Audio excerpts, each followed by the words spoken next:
Under Radhe Radhe bhai. Sham, your Nitin ji, Radhe Radhe. Rahul bhai. Can you hear me? yes, we can hear you. Thank you, Smita ji, for a wonderful session, and welcome everybody. Radhe Radhe Shyam ji, Rahul. Radhe Radhe. Welcome everybody. Radhe Radhe Prabhu, Radhe Radhe. Radhe Radhe Surendra ji.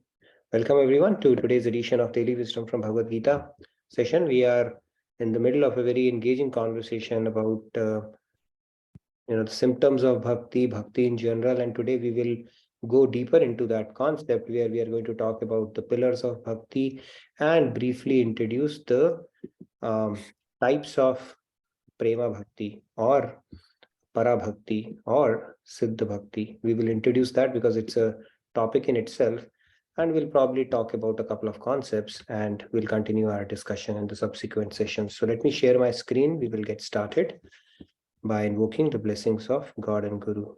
Give me a sec. Share sound. Okay, are you able to see my screen? Give me a sec. Yes, we can. I'll have to reshare it again because I have to share the desktop. There are multiple things. Okay. All right, so let me get it into full screen.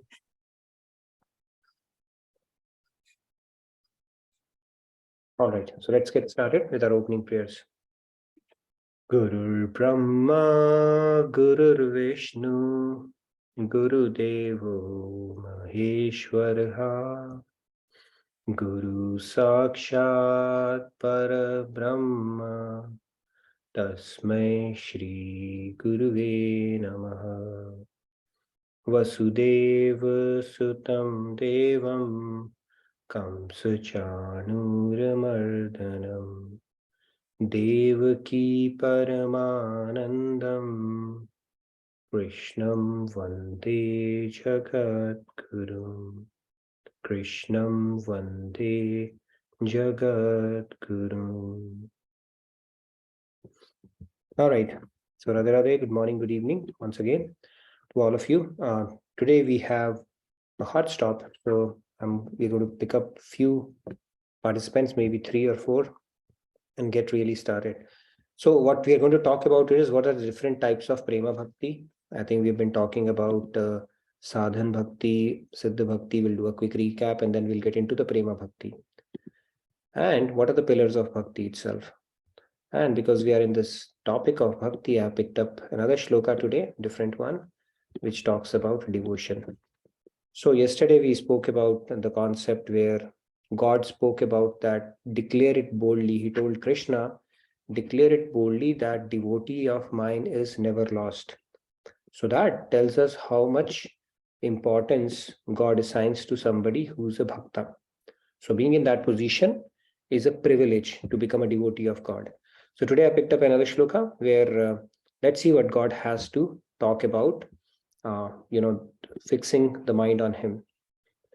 So I'm going to pick this shloka up. It's 12.2, and we'll go into the concept of bhakti afterwards.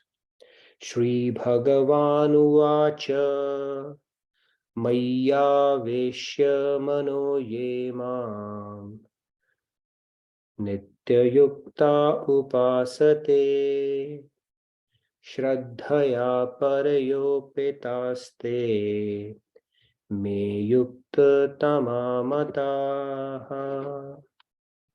All right. I had asked for Radhe Radhe Samji, so I actually said that we'll spin the wheel, but we'll do it next time. Maybe you didn't get that, so you need to enroll who wants to recite, and then we are going to spin the wheel and pick 5, okay, just to moderate it.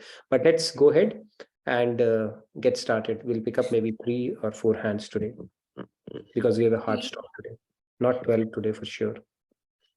Shri Bhagavan Uvacha Maya Veshya Mano Yemam Nitya Yukta Upasate Shraddhaya Parayopeta Ste Me Yukta Tamamataha. Very nice, thank you. Let's pick up maybe 4 more hands. 5 is good enough for today because we have a hard stop. Okay. Aparna ji, Radhe Radhe. Radhe Radhe.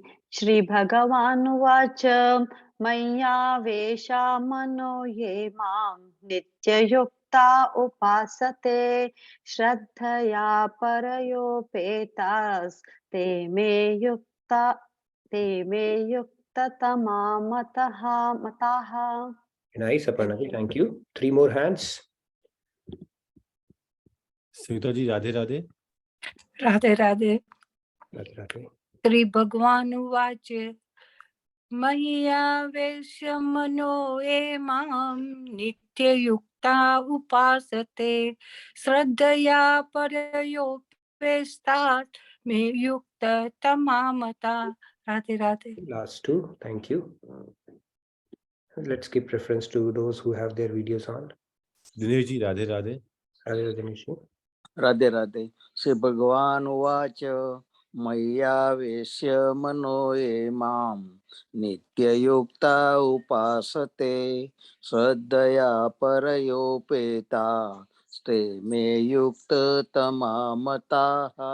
Radhe Radhe. Last one we'll pick up. Again, I want to say, if you are interested, please fill up the feedback tracker. Say I'm interested. We'll spin the wheel and pick the top 5 or the fortunate 5 every day. We'll cover everybody that way. All right, last one, and then we get started. Radhe Radhe Prabhu. Radhe. Shri भगवान उवाच मय्यावेश्य मनो ये मां नित्ययुक्ता उपासते श्रद्धया परयोपेतास्ते मे युक्ततमा मताः. Radhe Radhe. Right. Thank you. Okay, Rupa ji is joining after a long time, so let's give her a quick opportunity. Go ahead, Rupa ji. Last one for you. Radhe Radhe everyone. Thank you. Shri Bhagavan Uvacha Maya Mano Ma Nityayukta Upasate Shraddhaya Parayopita Deme Satamamata. Sorry, I made it wrong. No worries, no worries. Okay, we'll make a quickly 2 more hands, and yeah, now Uday ji and Sumesh have turned their videos on. So let's quickly do that, and then we'll get started. Uday Kumar ji, Radhe Radhe. Yeah, Radhe Radhe. Sri Bhagavan Uvacha Mai Aveshya Mano Ye Mam Nityayukta Upashate Shraddhaya Parayopetaste Me Yuktatama Mataha. Very Radhe nice. Radhe. Quickly, Sumesh ji. Radhe Radhe Shyam ji. Radhe Radhe Nitin भैया. श्री भगवानुवाच मय्यावेश्य मनो ये मां नित्ययुक्ता उपासते श्रद्धया परयोपेतास्ते मे युक्ततमा मताः. Right. Thank you, Sumesh ji. Radhe Radhe. Okay, I see one more hand. Surya ji, please go ahead. We'll cover you as well. I'll try to cover quickly. Go ahead, please. Radhe Radhe.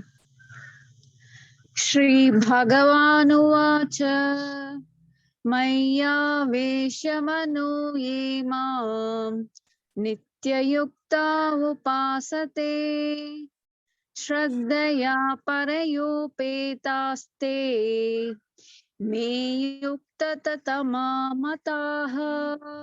Surya ji. Radhe Radhe. Radhe Radhe. Thank you. So this is the spinning wheel you see. I picked up the name who had registered for it yesterday. So if you're interested, put it in the feedback tracker and I'll spin the wheel from next time onwards. All right, so let's get started. Today we have a hard stop at 10, so we'll have some content to cover as well. So in this one, the Lord is saying that those who fix their minds on me and always engage in my devotion with steadfast faith, I consider them to be the best yogis. Now, yesterday, Lord Krishna said that, declare boldly, Arjun, that no devotee of mine is ever lost. He did not say that no Gyani or no Hatha Yogi or no Sankhya Yogi or nobody who is awakened their Kundalini or, the biggest of Tapi, the one who does austerities. He's saying Bhakta. And today, in answering to a very pointed question by Arjun in 12.1, that, people worship Nirakar, people worship form. Between the two, whom do you consider a higher yogi or the highest yogi? Krishna is giving very direct response. He's using the word Maya Veshya Mano Ye Mam Nitya Yukta Upasate. Nitya Yukta Upasate. Upasana, we all know what it is, right? So he's saying, those who fix their minds on me, always engage in my devotion with steadfast faith, I consider them to be the best yogis. Now, God is not saying, I'm telling you they are the best yogis. He's humility personified. Even when he's giving this discourse to Arjun, he's saying, I consider. He's giving his opinion. So when God gives his opinion, I think it's usually a good idea to honor it or agree with it. Okay. He's just giving it as an opinion, but he's very clearly, decisively telling whom he consider as a better yogi or the best yogis. Here also is not saying that the one who does severe penances, austerities, hatha yogs, gyan yogi, karmi, the one who obeys dharma, the one I consider them the highest. He's not saying any of it, none of it. He's clearly saying the one who is a devotee is the highest one. Okay. So this should put, and basically he's very clearly telling that in Bhagavad Gita, as we will continue to see. Now let's look at it. What happens basically? See, there are two ways. You have this graph, misery and then neutral and then bliss, right? So one way is misery becomes zero. That is what moksha is. Okay, this is what Brahmanand is. But when you get divine love of God, you are moving further. You're actually getting into the positive bliss side of it, right? So this is the prem, basically divine love that we are going to talk about today, which is the Siddha Bhakti or Para Bhakti as well. We are going to talk about that state today, and see how far we can go with that, because it's going to be a deep topic in itself. We've spoken about the symptoms of Bhav Bhakti, and today we will get started. We will do a quick recap and get started with the different stages of Prem Bhakti, which is the perfection of Bhav Bhakti. The perfection of Siddha Bhakti is Bhav Bhakti. The perfection of Bhav Bhakti is Siddha Bhakti. And the different levels of Siddha Bhakti is we will try to get started with today. Now, attainment, the state of yoga implies both attainment of bliss and freedom from misery. So when you make attaining bliss as your goal, when you make Premanand as your goal, when you make serving God as your goal, when you make selflessly serving God as your goal, you automatically absolve yourself from misery. So that moksha aspect is already taken care of. That, you're already past that. You're going even beyond that. It is automatically happening. It's just like there are two beggars. One is saying, my aim is to remove my poverty. The other beggar says, my aim is to hit $1 trillion or $1 billion lottery. In both cases, they are away from poverty, but the other cases he's going, not just removing his poverty, but going much beyond that as well, right? So that is how it goes. So now let's get started with the quick recap of what we have been talking. We spoke about Sadhan Bhakti is the preparatory stage. Perfection of that is Bhav Bhakti. Okay, this is the goal of Sadhan Bhakti. Preparation is the seva satsang sadhana that we do. That is the preparing our vessel. And then the Bhav Bhakti is the perfection, is the goal of sadhana. And then you get into Bhav Bhakti. Perfection of that is Siddha Bhakti. Now both Sadhan Bhakti and Bhav Bhakti can be considered as preparatory or two stages. Doesn't matter. The point here is you are not yet cauterized in either. Okay. However, there's a bit of a difference in the sense that in Sadhan Bhakti, your mind will be primarily attached to the world and you'll have to force it to God. In Bhav Bhakti, the other thing starts happening. Your mind starts getting attached to God, and then you can step back to operate effectively in the world. And as you see the graph, the material desires, they'll keep on diminishing as you keep on progressing in your bhakti, and your desire to meet God will keep on intensifying.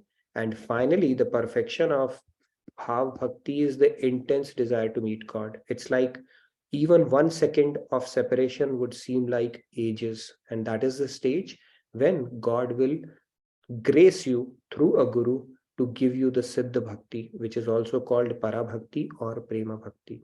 Okay, this is how the whole cycle goes. Now let's go further. We spoke about some of the symptoms of Bhav Bhakti. We spoke about some of the symptoms of Sadhan Bhakti as well, right? If your anger is decreasing, your tolerance is increasing, tolerance is increasing, your forgiveness is increasing, your capacity to let go is increasing, your tendency to harbor bitterness and resentment is decreasing. Those are some of the symptoms of sadhan bhakti. Bhav bhakti, they go much deeper. It's like you are perfectly in tranquility. Even when you have a reason to get angry or upset or become anxious, you remain calm and tranquil. Nothing matters to you at that point, right? That is the first symptom we spoke about. Few tests we can see, when you receive material setback, especially in financial matters or in your career or in your personal life, does it give you anxiety? If it does, then that is something we need to move away from. So shanti is the first symptom. Then we spoke about the concept of avyat kalatvam, where you start valuing time. You don't indulge in activities which are wasteful in life. When we were studying, our parents would tell us, right, don't waste time, honor time. Why? Because our exams are coming. And if we don't study and waste our time, then we will be counting the square boxes on the top of the roof, right? So it's a similar. Life is also like an exam. And when we get into this stage of Bhav Bhakti, that devotee finds every moment that is spent not remembering God is considered as a wasteful activity. Okay. So you would refrain from unnecessary indulgence in the world or gossiping around and other wasteful activities. That's the second one. Then we spoke about virakti, the detachment to the sense object starts happening. You start losing interest in, because you start getting the higher rasa or the higher bliss. That is when, see, your senses will not let go of sense objects unless it has gotten something better. It is something like this. When we started, when we were growing up, we used to play with toys, and we would not let go of a toy unless we find a better toy or we have grown out of that toy. Otherwise, we will keep holding on to that, that toy motorcycle or that Barbie doll for the rest of our life. But the reason why we don't do it, because we have found better toys or we have grown out of those toys. Similarly, in devotion, when your senses start getting higher ras, it's like when you start enjoying, the seva, the kirtans, the chanting of the names of God, talking about God, then your senses will start leaving other tastes. You start growing out of them. And this virakti aspect will automatically manifest. You start burning the seeds itself. You're not forcefully restraining your senses at that point. Okay, that is the power of bhakti. Then we spoke about man shunyata. It's a very important concept where, very quick, most of the problems happens because of our pride and ego, right? Where we want to feel good in front of people. We want to be respected by others. We want to look good. So the spirituality tells us, rather than looking good, focus on becoming good. And when you start focusing on that, then when people criticize you, you look upon it as an opportunity to improve your inner self or decorate yourself from inside. And the sense of, hearing praises from others, that starts subsiding. On the contrary, you start giving respect to others, and craving for respect for self is no longer there at that stage. Like Chaitanya Mahaprabhu has also given that particular thing. Trinadapi sunichen tarorapi sahishnuna amanen manaden kirtaniya sadahari. Amanen manaden means you seek respect for yourself. You rather focus on giving respect to others because you see divinity in them. So this was the next symptom we spoke about. Then the next one is asha. It's an optimism. It is a very great virtue to have. A devotee is ever optimistic, eternally optimistic, because they have something to look forward to. See, when you are in love with somebody and you are going to meet them, you are convinced about them, you really look forward to that. That makes you optimistic, that makes you joyful, that fills your heart with thrill. Same thing a devotee feels. They are ashayukt because they have this unwavering positive attitude, because they have something to look forward to. They are going to meet Krishna. They're going to meet their beloved. Okay, that fills their heart with optimism. So they don't become pessimistic or negative in life for any reason. The next one we spoke about was samutkantha. Now this is the ever increasing eagerness to see God. See, it's just like when you want to meet somebody whom you love, somebody, you are like super excited, can't wait. Even a few minutes would seem like ages to meet them. That samutkantha starts happening, right? You are so thrilled, you are so excited and so eager to meet God at that point. So that feeling starts deepening as well, which is samutkantha. And even the small signals, which may be completely unrelated or irrelevant, would signal to you as if, your beloved is coming. Rustling of leaves will say, hey, maybe God is walking towards me. Today is my day, lucky day. Like Shabri did for 40 years. Every day she would think Ram Bhagwan is going to walk down this path, and she would broom and clean it every day. So that eagerness is like at the tipping point of it. It's like it is going to happen. They are very sure about it, and they become very eager to meet God at that point. The next step is Naam Gaan Mein Ruchi. It's like no matter how many kirtans you give them, they are like, okay, we want more. Right? When we are sitting in kirtan, it used to happen to me all the times when I was new to, exploring this path. It's like, okay, why does Swamiji starts these kirtans? Why can't they go on with their lectures and discourse? It is music to ears itself. And kirtans, but as you start progressing, it's just the opposite that starts happening. You start getting more interest in kirtans. No matter how many kirtans you listen, your ears will crave for more. And it is said God enters through your ears more than your eyes. Okay.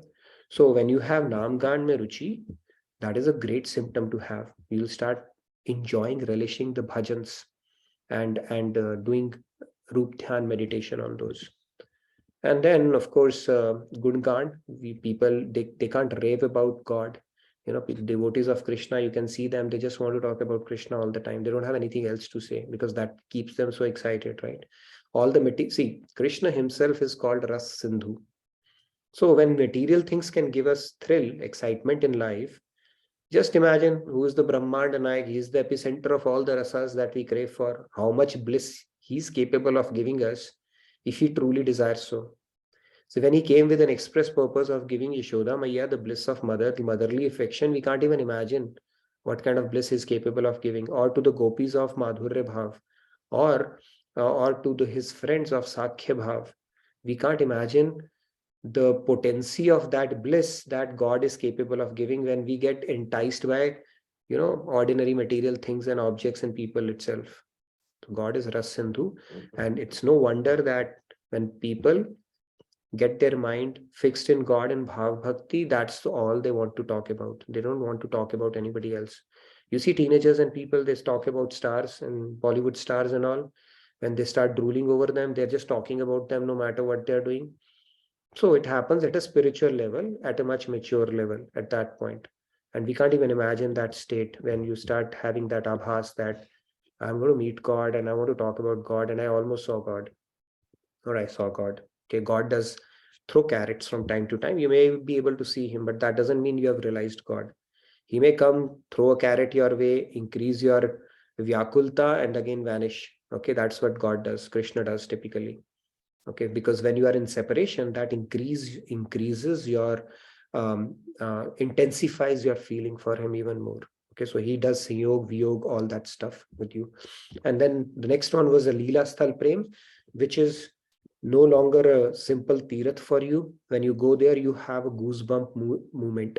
It's like, oh my God, Krishna had done Mati Leela here, or he had done Damodar Leela here, or this is the place where he held Govardhan for 7 days. So those kind of feelings will start giving you goosebumps at that point. Okay, it's not an ordinary tour or a trip or a tirath at that point. So that is another symptom that manifests, we spoke about. Now we spoke about this attention. Okay, the key thing is these symptoms, they are called Kripa Sadhya. It happens via Guru. God graces via Guru. And no amount of penance or devotional practice can give rise to these symptoms. We may have it in bits and pieces occasionally, but persisting with those symptoms can only happen when we are in Bhav Bhakti. Okay, those symptoms will dominate your day and your life at that point. And you cannot purchase it through any amount of austerities or penance or anything of that sort. All you need is accepting a true saint as your guru, and then keep progressing under his guidance, and then finally God will grace through him, and these symptoms will keep on manifesting day in and day out at that point. Okay, they will just persist at that point. This is how this process unfolds. Let's move on. Pillars of bhakti. Let's talk about the pillars of bhakti. So bhakti is called Maharani. Okay, and its maid servants are moksha and gyan, and all that stuff falls under bhakti itself. Now let's look at some of the pillars. Nishkamta, it's the first one. It is built on the foundation of Nishkamta. Nishkamta means selfless, which is a little not different, completely 180-degree different from how we are used to do devotion. That means we don't go to God for asking something. That, God, you know what? This is my mannat. Only if you do this, then this, all that wish list stuff that we do should be basically forsaken at this point. We need to let go of that. It's like Nishkamta means I don't desire anything for myself. Okay, that is the foundation of bhakti, selfless love. So one of the names for God is, we spoke about God is called Bhaktavatsal, Deenbandhu, Patit Pavan. He's also called Bhaktavashya. That means although he's supremely independent, but he claims that I come under, basically I become enslaved by pure love. And that can happen only when that love is selfless. So Nishkamta is a foundation for bhakti or devotion. Even in Sikhism, if you go to Gurudwaras, right, there is so much of emphasis on Nishkam Seva. Nishkam Seva, where you are not seeking anything for yourself. So Nishkamta, then what else? Nirantarta. Nirantarta means continuity. Continuity means without interruption. Without interruption means something like oil falling down. When oil falls down, it does not happen in droplets, right? It's just a continuous stream. So that continuity has to be maintained. Right? I'll pick up a couple of shlokas for you to refer to that, which reinforces this concept. Third one is Ananyata. Ananyata means only God. Not that, okay, a bit of God, bit of demigod, bit of tantric, bit of panditji, bit of this, bit of that. No, only God. Ananyata is the key thing. And Ananyata even to your Ishtadev. It's not like little bit of Shiv, little bit of Vishnu, little bit of Ram, little bit of Hanuman. That you will not be able to get Ananyata. Ek sadhe, sab sadhe, sab jaye. So the concept is, God is same, but you need to build that Ananyata, and that Ananyata will automatically come when you don't have self-seeking desire. Why do we worship multiple gods? Because we are hedging our bets. So if my wish list is not fulfilled by Hanumanji, I'll go to Vishnu. If not, then Shivji. If not, then Krishna. If not, then Ram. Somebody will hear, right? So there is some kamana. When you don't have kamana, when you're loving him for his sake, then one Ishtadev will do the trick, because it's the same form of God, right? We understand it through the deeper scriptural principle that it's all the different forms of the same beloved that I have, or same God. And the next one is building a personal relationship. That is important. Okay, have a personal connect with God. That is when we have a one-on-one with God, whenever you do your worship, it is important to build a personal connect. That is the basis of devotion. Right? If you don't know somebody, and if you think somebody is really far away, why would he consider me as his own? Will not be able to build that personal connect. And that is why those bhavs that we spoke about, Shant Bhav, Sakha Bhav, Vatsalya Bhav, Madhurya Bhav, and Dasya Bhav, right? We spoke about all those bhavs. Pick up any bhav that you feel comfortable with and keep building on it. So these are the pillars, and most importantly, bhakti, it's not governed by rituals or gyan. Okay, they come under bhakti. In fact, bhakti is at the top. Okay, then comes your mukti, the moksha aspect of it. Below that comes the gyan. Below that comes the karma, and below that come us, right? We are bound by karma. What is a good karma or a bad karma is dictated by gyan. And when you do perfect gyan and you surrender to God, you get moksha, and beyond moksha is bhakti, because moksha is a maid servant of God, bhakti itself. So this is how the hierarchy goes. No amount of rituals or gyan can take a forefront when it comes to bhakti. Bhakti is not dependent on rituals or gyan. It is nirashit, it is self-sufficient. So rituals take a backseat in bhakti, and gyan also takes a backseat. In gyan, they say, right, samajh ki had hai gyan aur gyan ki had hai prem. And prem is what bhakti is, where you are attaching your mind to God, that devotion. I picked up a couple of shlokas. 10:10 says, Tesham satata yuktanam bhajatam priti purvakam dadami buddhi yogam tam yen mam upayantite. So Krishna is saying that those whose minds are all satat yuktanam, always united, nirantarta, we spoke about.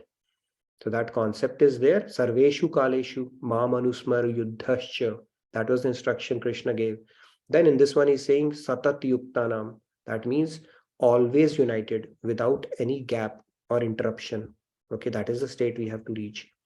I give the divine knowledge by which they can attain me. So the key concept is when we start attaching our mind to God, He Himself will sit in our mind and solidify our faith and shraddha that is needed for us to progress in this path.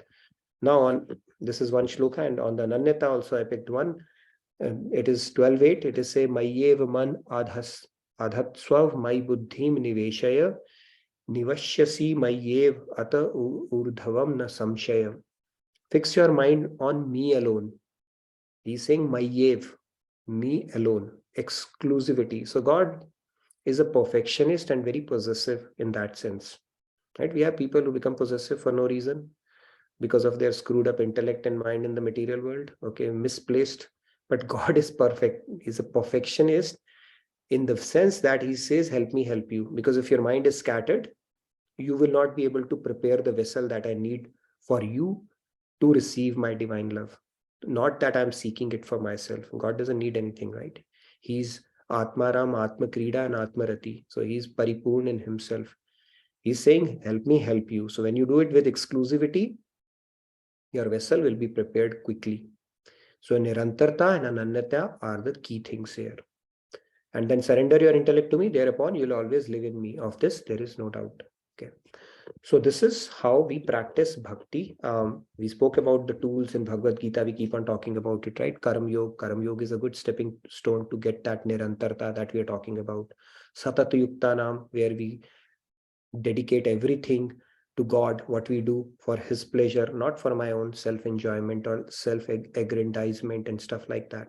So those are some of the tools that we can use to get closer to the target state, so that we become eligible for, we keep progressing in our sadhan bhakti, bhav bhakti, but also become eligible for prema bhakti. Yes, Sandhya, you had a question? Radhe Radhe. I just wanted to actually add one thing. I heard this statement that in order to build the palace of devotion, the two pillars are faith and enthusiasm, Shraddha and Utsaha. So I thought in line with what we are discussing, that might be. Right. So they employ different lenses, basically reinforcing the same concept only, right? So these are some of the attributes of bhakti. What are some of the ingredients of bhakti, so to say, that we need? We need nishkamta, we need nirantarta, we need ananyata, and we need to build that personal relationship with God. And then we should not get hung up in rituals or gyan. Gyan without devotion will only build pride. You can become a scholar, but not a saint. And at the same time, if we get too hung up in rituals, then we might end up doing devotion of rituals, then devotion of your Ishtadev itself. We get too hung up in semantics, okay? This hand, that hand, 3 times, 4 times, this way, that way. All right, that is for good, but not, I mean, it can actually take your mind away from the real thing. There was a story, he was a Shiv Bhakt, he would go around, I mean, he did not have means to carry stuff for Shiv, and he would put, what do you call that, there was a Pandit who would see on Shivling every day, somebody would have put a lot of meat and water on it. And one day he decided to see who's doing that. So he saw a hunter would visit Shivling every day, and he would put meat and then spit water on him. And he was flabbergasted seeing that. Okay, and then he cornered this guy and asked him what you are doing. Basically, this is not how you worship Shivling. There's a vidhi and a process to do that.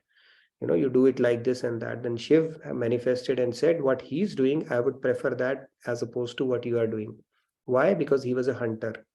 The only thing he knew due to his profession was to hunt animals. So meat was the only offering he could give, but he was doing it with love. Secondly, he did not have anything to carry because he had stuff in his hand. So he would pour water. Somebody had told him, when you go to Lord Shiva, you have to, put water on him.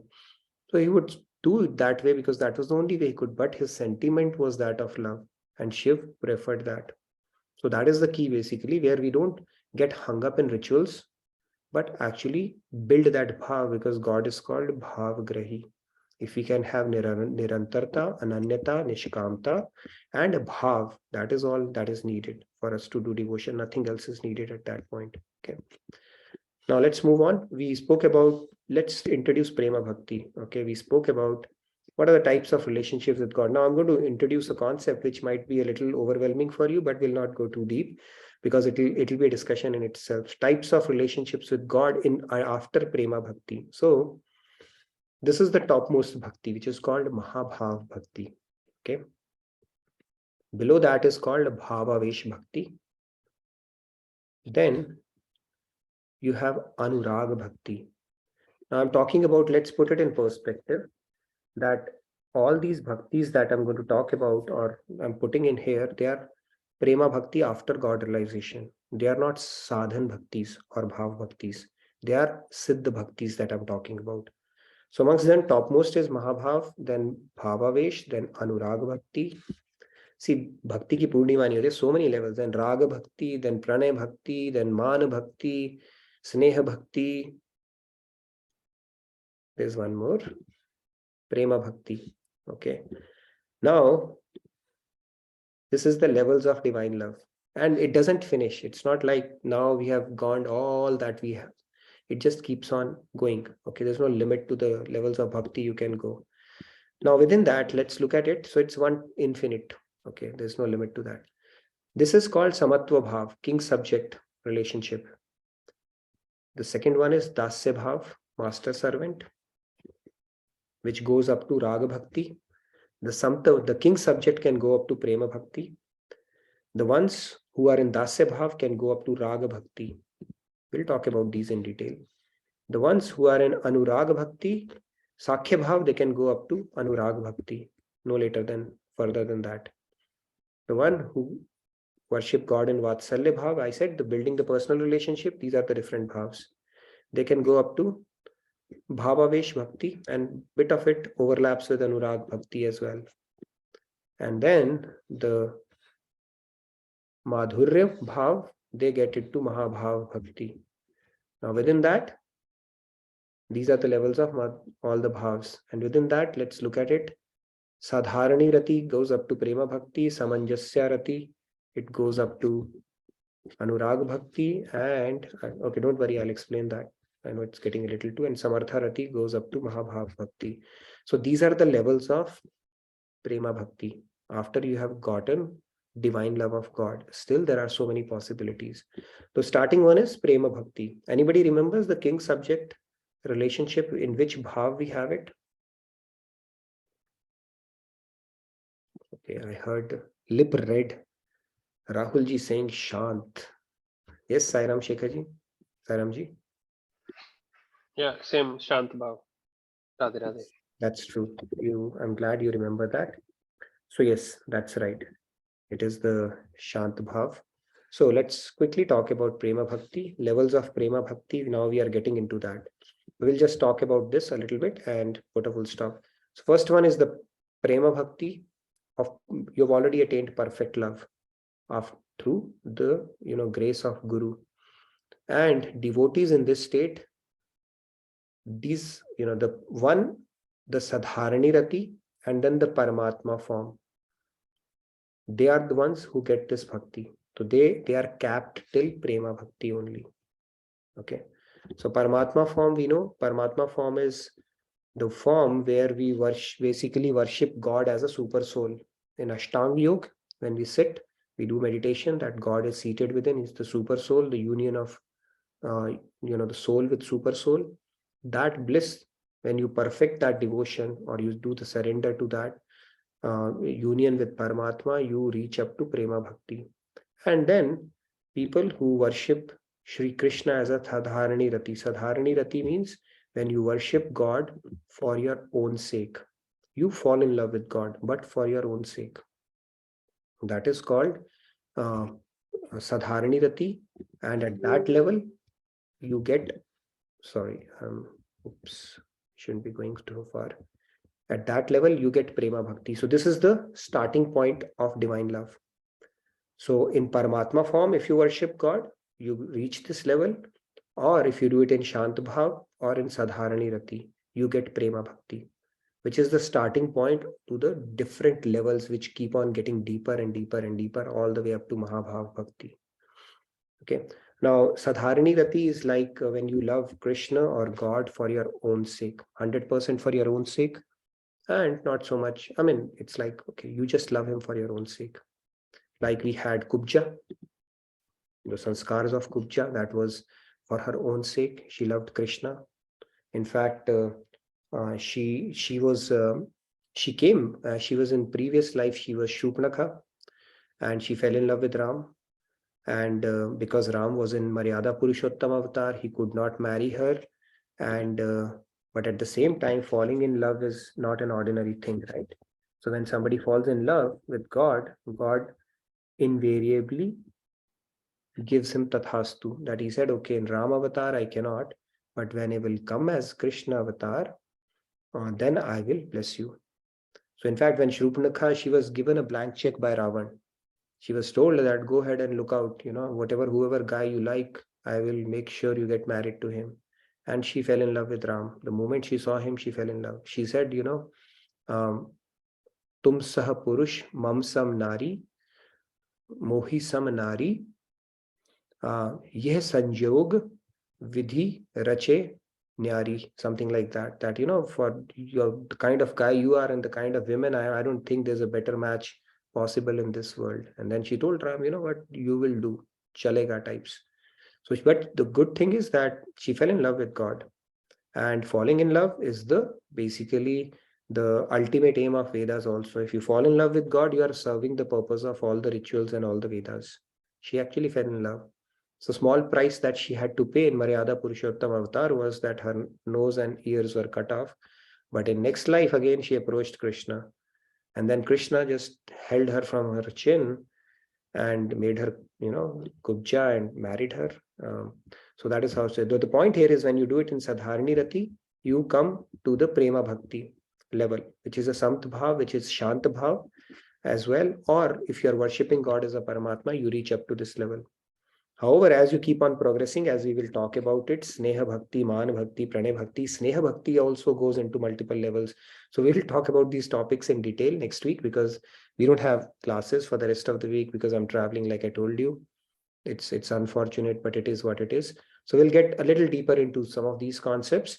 But with that, I will take a quick pause now for any questions that you may have. I know we covered a lot of concepts today, some deeper concepts that we have been talking about. So any questions so far on what we have spoken about? Yeah. Sam ji, Radhe Radhe. Yes. Radhe Radhe.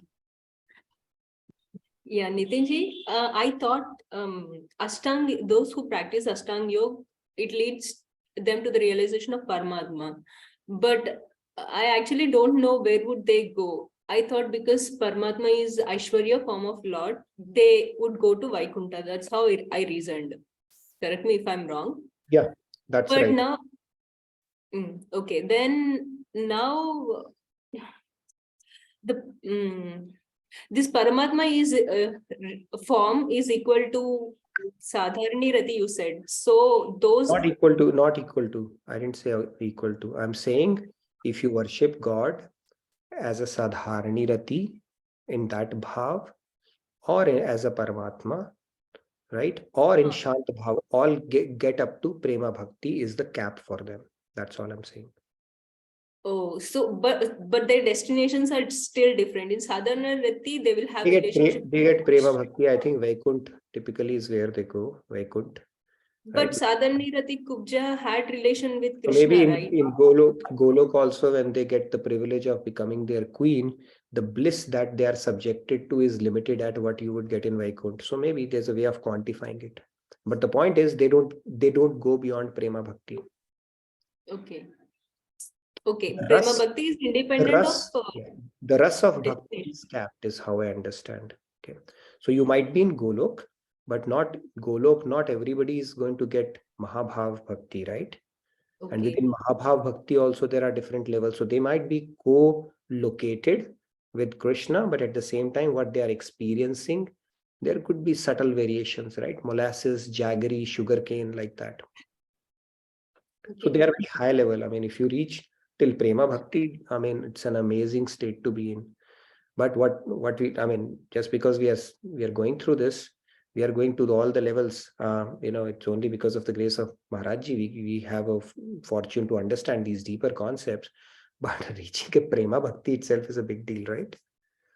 But yeah, Yes. it says is there are different levels even beyond that.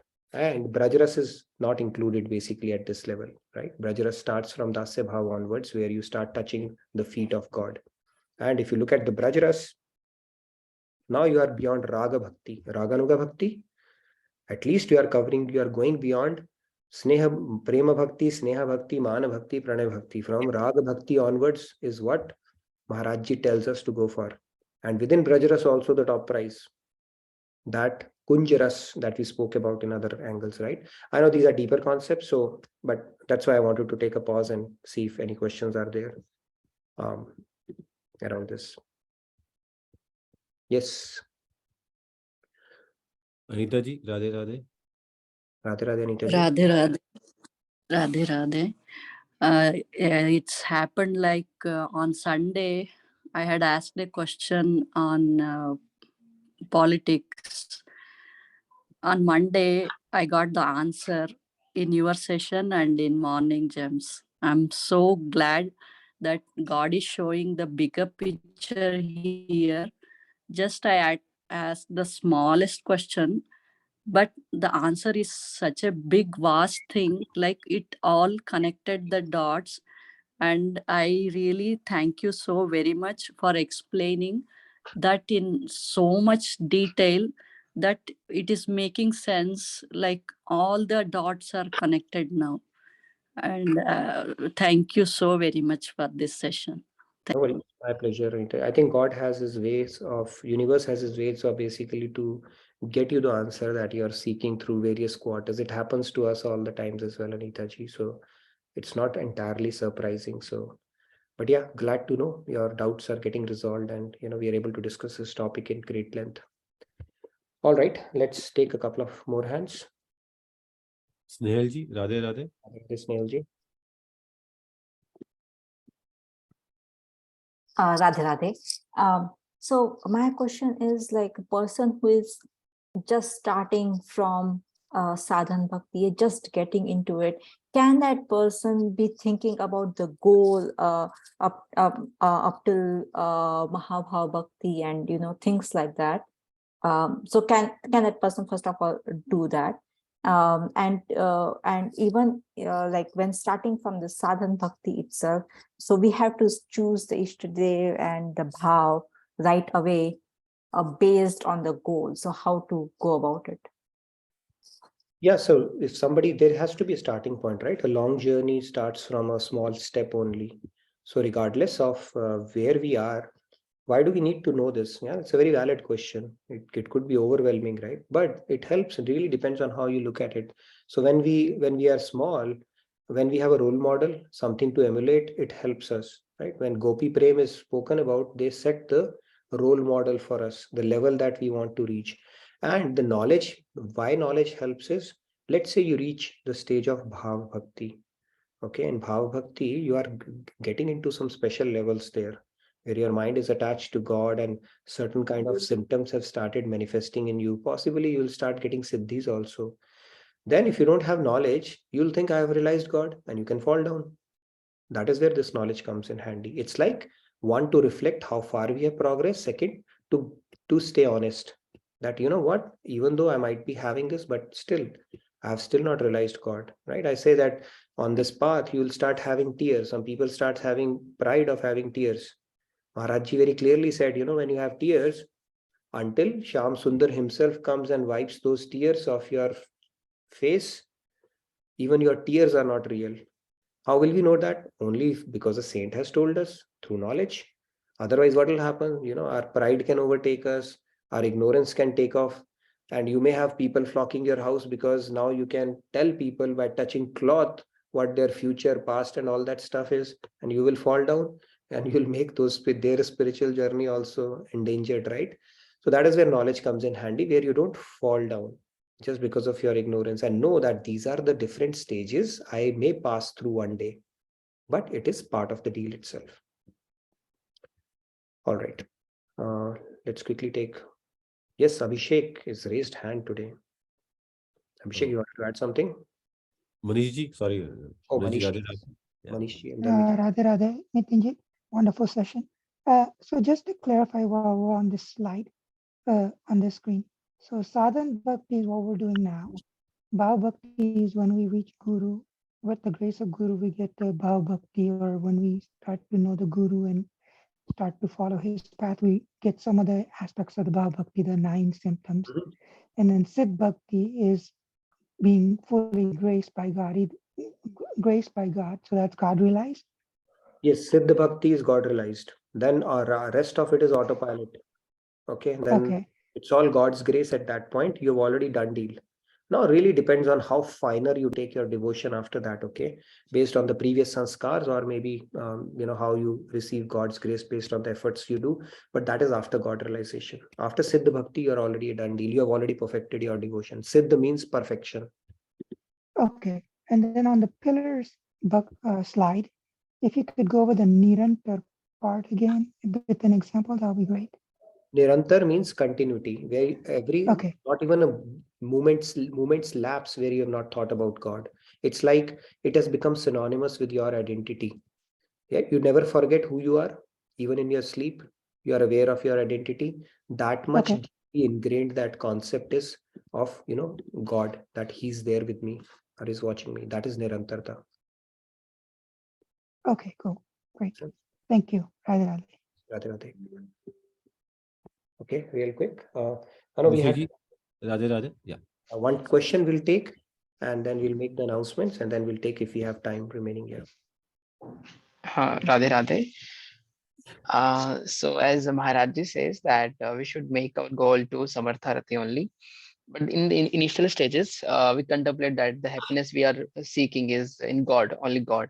So ultimately, we are entering on this path through Sadharan Rati, and then slowly progress to Samanjasa Rati, and then Samartha Rati, right? So is it like, it's not bad if we are on the level of Sadharan Rati, like we are seeking happiness in God, basically. Right, that is true.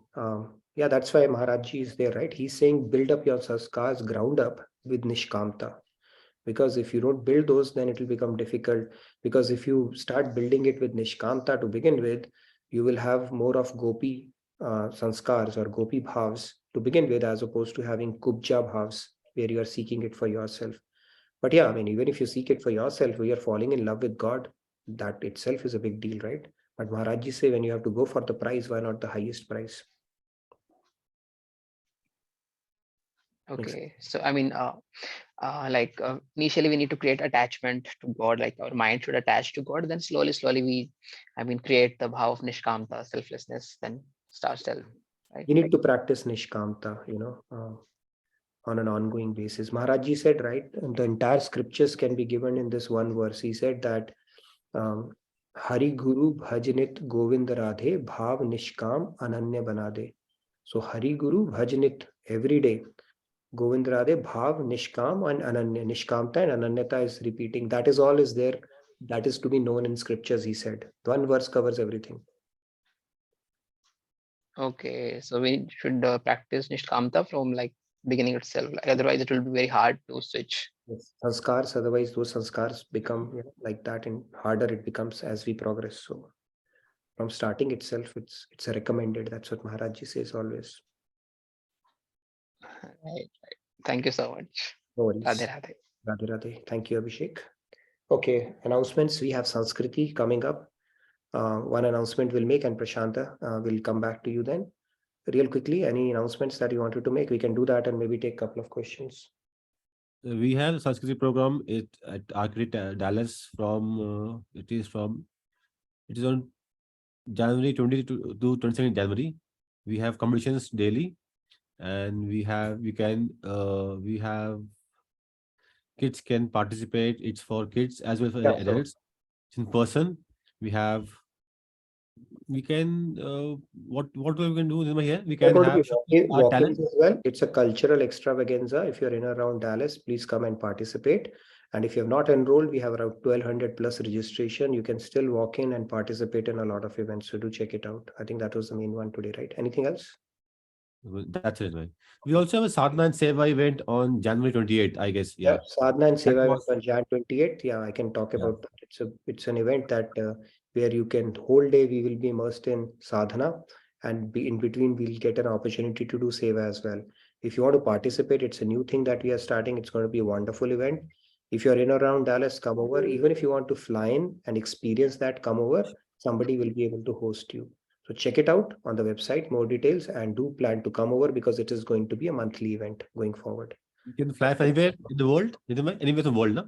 India, Delhi, Anywhere Dallas, in the world. UK. You just need a tourist visa if you're coming outside of Easy, you. no? Yeah, I know that. Yeah, it's easy job for us nowadays. Thank you so Yeah, much. It's a full day but event, it'll be 7 an a.m. to 9 p.m. Yeah. Yeah, no worries. I think we can take one more. Prashanta ji, yes, please go ahead real quick. Thank you, Radhe Radhe. Regarding bhakti, my typical, or let's say my question is, what if we become obsessed with God? Now that is, I think, quite a dangerous thing, because we cannot just get out of the temple because we keep looking at the idol. What if we cannot move ahead the idol or picture, or that bhakti? If we become obsessed with God, what happens is that our mind, it automatically drags us towards the God rather than our work. So it Understood. hampers our work. So I think you get my question. What if Yes, the understood. obsession starts there? Okay, with devotion, God gives you ability to digest it as well.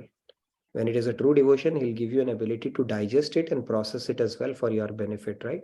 If that was the case, gopis would have gotten just, in pure bliss, and they should have lost their consciousness, but they did not miss even a single step. They would still do their daily chores, right? So with devotion, God gives you an ability not only to digest it, but also see things in perspective. You become more responsible. Okay. Now, if you are in a very elevated state, that might be a different state altogether. But for general human beings, I think they get more aware about their own, state, the station of life that they are in. They become more responsible, and then they know ways how to keep progressing in their devotion. They don't just shun everything out of their life all of a sudden. It just doesn't happen like that unless we are at a stage of Gautam Buddha, right? Where he just left his wife and child in the midnight because the call of God came. But typically, people will learn to balance their devotion along with their day-to-day stuff, because Karam Yoga is an internal thing. You can operate in this world and yet be devoted to God. It doesn't require you to sit at temple the whole day. Typically, that is how that balancing act, aspect of it will be automatically enforced, because you'll understand what station of life you are in and what is your primary responsibility at that point, and how do you balance it with your devotion.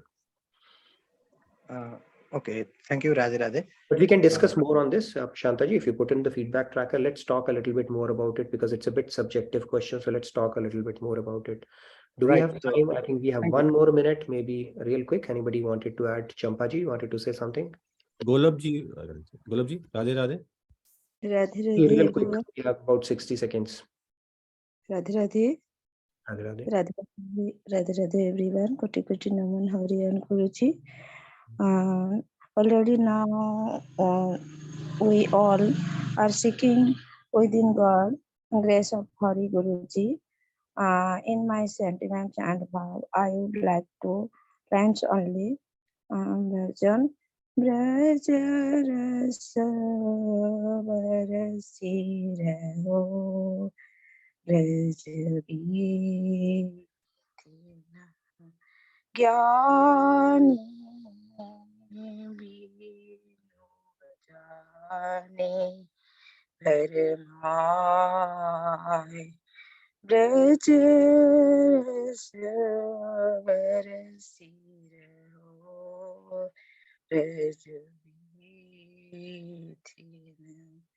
ज्ञानी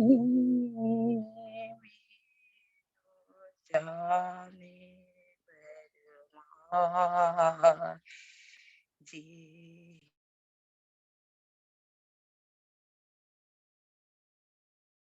We have, I guess. I'm sorry, Champaji, you couldn't take you. We are clock on time now.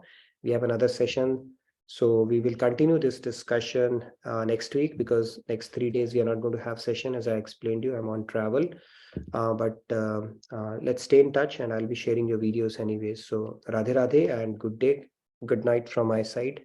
You can stay back for the next session. Thank you so much. Thank you. Bye.